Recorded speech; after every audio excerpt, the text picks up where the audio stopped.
Hello, and welcome to today's webinar on what is mental health, delivered to primary school parents, and we're the Waltham Forest Mental Health Support Team. So we usually start with a group and workshop agreement, which is please do not share or disclose any identifiable information, and please be kind, we all have different experience and knowledge.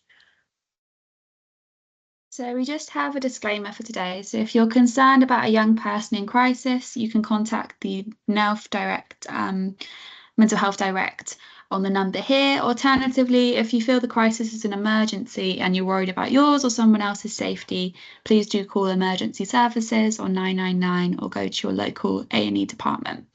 So the information we're sharing in today's workshop will be kind of the general information from the work we do in schools and with young people, and we're not able to give specific advice on your child from this workshop. So some of this may work, you may want to seek out more support afterwards. So today we are sharing education and strategies from the work we do. However, we're only based in certain schools within Waltham Forest Borough. So we might be in your school, we may not, but there will be other support available if we're not present in your school. So this is just an introduction to who we are and what mental health support teams are. So we're a service that's been created to meet mental health needs in educational settings based in schools nationwide, so across the country. We're based in certain schools in the borough, as I've just said. So we're based in certain schools and we're made up of a multidisciplinary team. So we have senior clinicians, high-level therapists, and education mental health practitioners. We work with support that already exists in schools, so school counselling, educational psychology, specialist CAMS, the local authority, and so on. So we're not a service that replaces other teams, we're a service that works alongside and complements that support that's already in school. So each mental health support team is responsible for building relationships in educational settings with children, parents and carers like yourselves, and staff. So we work together to co-design the support that we deliver. So what's needed in each setting, we kind of have conversations and make sure we're meeting that need. And within that, we aim to ensure that the support reflects the needs of the children, young people, and the school. So make sure that the work we're doing is really kind of appropriate for those that it's being delivered to. So what is mental health? Here's a definition of what we have, which is mental health influences how we think and feel about ourselves and others and how we interpret events. It affects our capacity to learn, to communicate and to form, sustain and end relationships. It also influences our ability to cope with change, transition and life events such as having a baby, moving house, experiencing bereavement. And just to highlight here that what we share is that everyone has mental health just as everyone has physical health. As you can see here, this slide is what we share with children and young people that we work with. So again, we highlight the importance that we both have physical and mental health, and physical health is in our bodies. So we talk about when we are well, we can complete activities, but sometimes when we are poorly, we've hurt our leg, we've got a headache, we feel a bit sick, we might need to rest, or we might ask for some support when we're feeling unwell. And as you can see on the right-hand side, we have mental health, which is our thoughts and our feelings, and the similar sort of explanation of sometimes we can feel well, and sometimes when we don't, we might need a little bit more support. So when we're explaining this to young people in primary schools, we like to go through and kind of explain to them thoughts and feelings in a bit more detail. So here we have an example that we share with them. So if a young person is feeling quite sad, then maybe they miss their cat or some relatives, or they want to go home and have like a warm bath, we might have the thought, I want to go home. So that's what's in our head and what we think. And then along with that, we have feelings which are in our heads as well, but sometimes in our bodies. So this person may be feeling sad, they might be quite tearful. Sometimes if we're feeling sad, we may have a bit of a tummy ache. So kind of really making it clear that though we often think of mental health in our heads, it's also in our bodies too. And we have thoughts and feelings which make up mental health. This diagram here explains that mental health can fluctuate and on a continuum. So we've got on the left-hand side green and all children and young people, right across to the red, which is very few children and young people. So the mental health support team sits in the green and the yellow part. So that's where we focus on prevention and early identification and intervention with children and young people and school staff. So when we get stuck, this is when maybe we might need to seek professional support. And like you said, sometimes it can be higher or lower. And as you can see here, we also have other services within our borough and teams that we can also seek support from. So here, why are mental health support teams in our school? So the government recognised the need for trained mental health staff to add support to the whole school community, children, all staff, parents and carers in prevention and early identification of mental health difficulties and to improve understanding of mental health and to reduce that stigma. So we have a whole school approach to well-being and mental health. So what this means is that what will you be doing in school with my child? So kind of what this means, the example is that we do one-to-one parent work with mild to moderate child anxiety or worry. And typically this was within the ages of all primary school ages. And we also work with behaviour concerns, which typically is 5 to 8 years, but we know each child is different and unique, so kind of it does depend on a case-by-case basis. So we run targeted groups for small groups of children, and some examples of the groups we've done so far are anxiety and transition to secondary school workshops. And we also have our whole school approach, which is whole class and universal workshops. So examples we've got here are anxiety, transition to secondary school, and emotion regulation. And one workshop we do is we do what is mental health for both primary and secondary. And this is like our kind of starter workshop and gives similar overview as today, but for young people. We do staff and training consultation, whole school interventions, including assemblies and mental health days, and we run coffee mornings and workshops for parents like today. So this is just thinking about when might we want to kind of access some support or to try new strategies like in today's workshop. So like I've just said, in our primary schools, we work surrounding challenging behaviour and child anxiety, usually one-to-one with parents. So we find it useful to work with the parent rather than the child because we know that parents are experts on their child and will have a better understanding of how their child will respond and motivate them. So they have a much better idea than us. We know the strategies very well. They know the child very well, so they have a much better idea of how their child will respond to each strategy and what will motivate them. Just as you will today, we'll go through some strategies, but you'll know that your child may like certain strategies more than others. And parents are also able to apply strategies consistently. You have the opportunities come up where you can do it day to day. So really well placed to implement the strategies. And the evidence shows that parents implementing strategies can have the most positive impact on the child, which is really important. So what we're going to do now is we're going to have a look at some of the signs of both challenging behaviour and child anxiety. And then we're going to cover some kind of useful strategies that we suggest to implement to help with both of these. So here are some examples of what challenging behaviour can look like. So we are a low intensity form of support. So going back to that diagram about that we sit on the early prevention and early intervention section.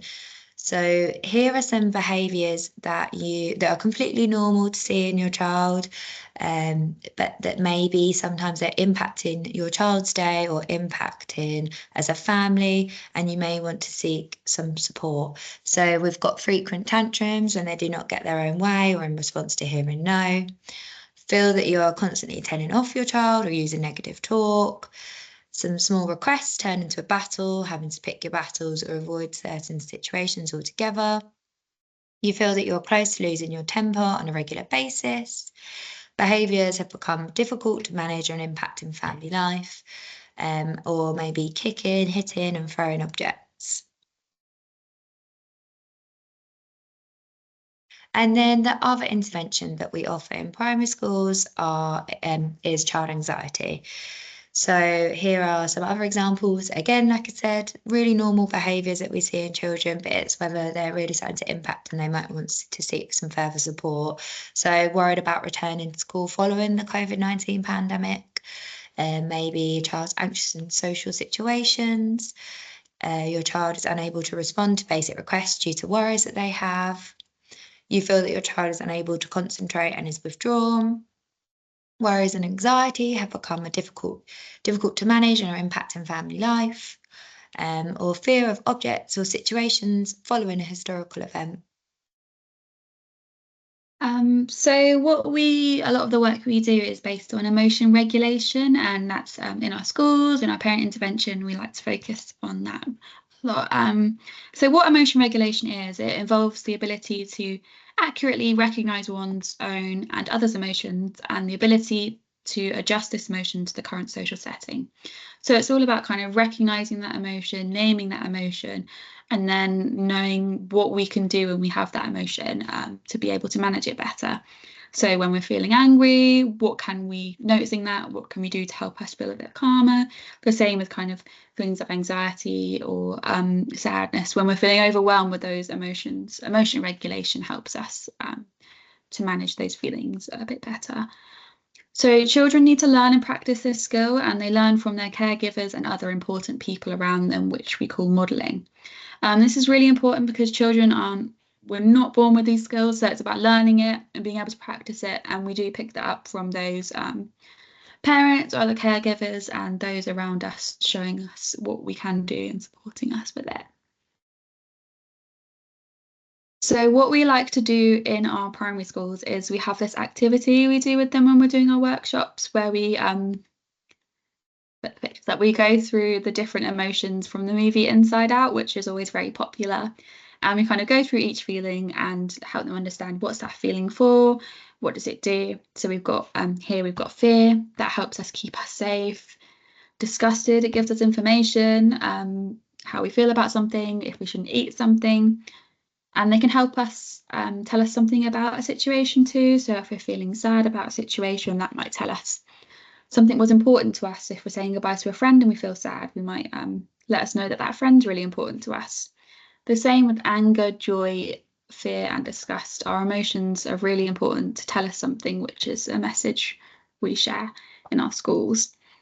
So like I've already said, help us tell us what is important to us. Again, joy and sadness are really the two emotions that are important for that, as well as helping us make decisions. We have disgust and anger. They can maybe tell us when we don't want to do something, when something isn't fair. So the characters from Inside Out and that as a movie as a whole is really useful for sharing this message.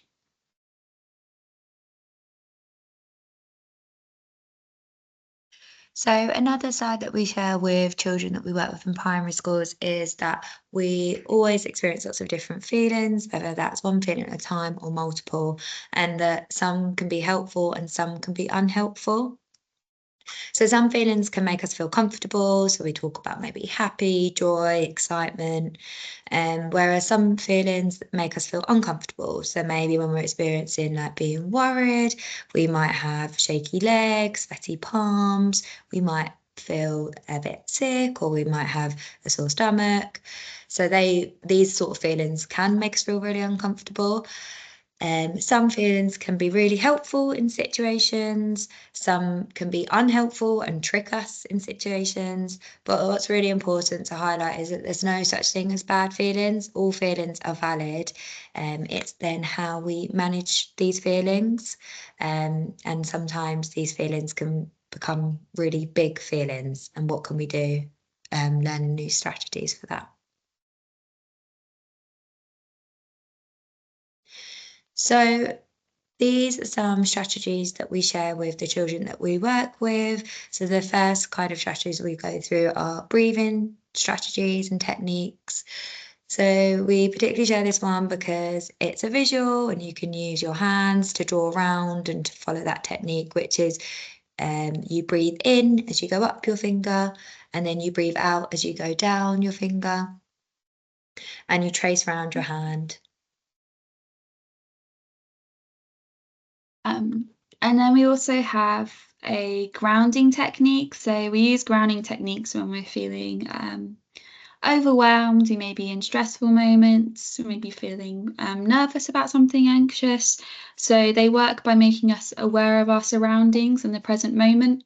So when we kind of have those really quick thinking thoughts when we're feeling really stressed or anxious, and we may feel kind of very absorbed with that, this one helps us to bring us back to the present moment by looking at what's around us and connecting with our five senses. So we have five, which stands for five things you can see around you. So getting them to look around them, aware of their surroundings, and identify five things that you can see around you. Acknowledge four things that you can touch that are nearby you. So whatever's around them, touch, so they're making themselves aware of what's around them again. Acknowledge three things that you can hear, so listening to what we can hear. Two things you can smell around you, and then one thing you can taste. And sometimes we might want to deliberately have something to taste, so we're kind of aware of that sense, or we might be able to taste something from earlier. But sometimes it can be tricky doing the final one, so you can always replace it for one big deep breath or one positive thing about me. And this one's not just useful for children, it's useful for everyone, which is really important to remember. And then we also have the turtle technique, which is a nice image that children like and helps them kind of remember what can be useful when they're in moments where they feel angry. So kind of an example of recognize that you feel angry, think stop, go into your shell and take 3 deep breaths and think calming, coping thoughts. And then come out of your shell when you're calm and you can think of solutions. And this one says anger, but you can always use it for other emotions that you may be feeling overwhelming. But we find that children tend to like the image of this one and it's easy for them to remember. Another activity that we've had really lovely feedback from is hot chocolate breathing.